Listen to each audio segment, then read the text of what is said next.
দুনিয়াতে যত অদ্ভুত অদ্ভুত প্রশ্ন সব আপনি মুসা আলাইহিস সালামের মাথা থেকে পাবেন। বিভিন্ন বিষয়ে আল্লাহরে প্রশ্ন করতেন। সাইয়েদনা মুসা আলাইহিস সালাম আল্লাহরে বললেন, আল্লাহ আপনি আমার এমন একটা জিকির শিখাইয়া দেন যে জিকিরটার শব্দ আপনি আর আমি ছাড়া কেউ জানবে না।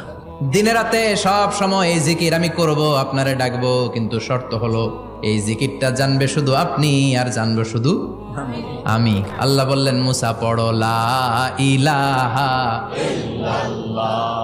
মুসা আলাইহিস সালাম কয়, মাবুদ এটা তো জাতীয় জিকির, সবাই জানে। আমি তো চাইছি এক্সেলেন্ট একটা জিকির, কারো কাছে নাই, শুধু আমি জানবো আর আমি পড়বো।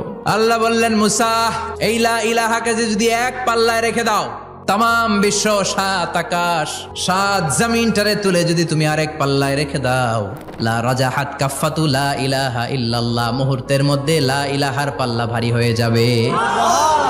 ও মুসা, তুমি যতই এক্সক্লুসিভ জিকির চাও, লা ইলাহার চেয়ে দামি জিকির আমার কাছে নাই।